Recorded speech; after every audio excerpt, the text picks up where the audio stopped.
This is Forrest, the Wonder Dog, and I'm Les. And in the last video I talked about this paint booth here, and everything worked out alright, but you may have noticed that I put a pretty cheesy air system in there, so I had to do a major upgrade. I was getting orange peel, did a little bit of research, and ordinarily orange peel has to do with low pressure, low volume, and I noticed that when I was spraying, when I'd get towards the end, I was finding myself getting closer and closer to the metal because my volume was dropping. And so anyway, I decided I better just back up a little bit and punt here. So I did. I backed up and I bought this, a 60-gallon 6-horse compressor. Here's my old one here, and they're not connected, although I could possibly connect them in parallel and reduce the strain on them. But for now anyway, I'm going with this, and I got a really good deal on Craigslist for it, so keep an eye out. There's always something out there on Craigslist, that's for sure. So pretty good machine. I haven't had any issues with it yet. First thing I did was put some rubbers, vibration donuts on the floor, and also a rubber hose here to isolate the vibration.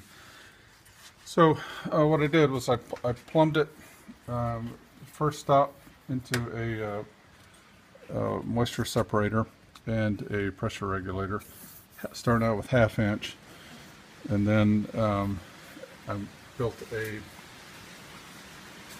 heat transfer water separator. These goofy pipes going straight up and down here. You see a lot of different variations of this on other YouTube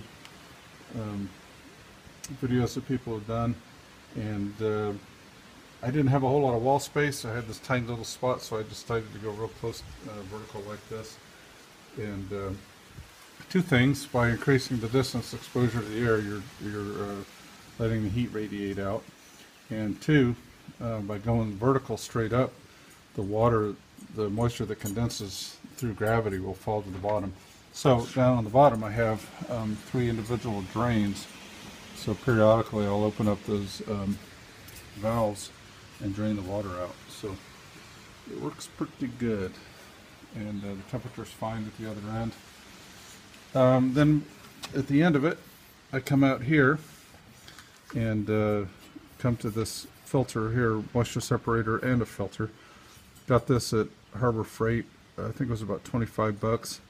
A little junky, but it does the trick. And then I have an additional regulator. So at this point now I'm stepping down to 3/8 from 1/2 inch. Ideally you go 1/2 inch all the way to where you're spraying, but there's only so much I can do. So I'm stepping down to 3/8 at this point, and then I go into the paint booth. Real quick on this plumbing here, what it is PEX. It's not PVC. You don't want to use PVC because PVC, if it fails, it'll shatter and it'll explode, and a million fragments will fly all over the house, and you can't very well finish your project if you're blind, so or dead. PEX won't. If it fails, it'll burst, but it won't shatter. Pretty slick how this stuff works. If you've never worked with PEX, residential plumbing, there's nothing to it. You just cut it to length. Have these little wedding ring clamps, whatever you call them, and you gotta invest in a $20–30 tool here. But you just grab that little guy right there and squeeze it. It rackets down to the correct pressure. All kinds of different fittings available: T's, unions, elbows, you name it, brass, plastic, whatever your heart desires. One thing nice about PEX too, it has a certain amount of flex. Here I am being a manly man. A longer strand of it actually will flex. Another thing that I had to do on this was to get power. 240 volts. You can get by with the 110 with a little guy like this, but the big monster is going to be 240 volts. I didn't know much about it. I've never done a wiring job, so I did a little bit of research and studied it. And so I got a box, and then I did the plumbing, and with that I used a 1/2 inch steel conduit. I discovered that you can't use, my first inclination was PVC, but you can't use that inside for some reason. I don't know. Anyway, so I went with this. Pretty straightforward, nothing to it. You get all the hardware. This stuff's actually pretty cheap. And the expensive part was the wire. I went with 8 gauge. I probably could have gone with 10 or even 12, but I decided to go overkill and went with 8 gauge. And I ran about 85 feet of it all the way through here. You can't see all the pipe, but anyway, there's nothing to it. Down into the basement, so it was a nasty hot mess. But then I went to the power box and put a 30 amp breaker in there, and the breaker is to protect the circuit, not the motor. So this thing draws 19 amps, I believe, and I went with a 30 amp breaker, and it has its own breaker on the motor here to protect this thing. So anyway, I am all set. It turned out to be a pretty hefty project, but well worth it, because now I have 0 issues. I've got the cubic feet per minute that I need, and if we're using a high volume, low pressure gun like this, you got to have a lot of flow, and this just will not keep up. And I believe that was the source of my orange peel. So it depends. You need to read your tech sheet, but ordinarily you're going to want 25 to 40 psi at the head. And one thing you got to remember is to set the pressure at the gun.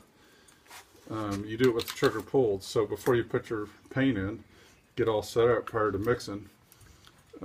Pull the trigger and then make your adjustments. Don't look and go, okay, 30, because then you're going to end up with 20 with your trigger pulled. So anyway, so this is where we go into the paint booth. Let me show you what I did in there. Made another Harbor Freight run and got a hose reel.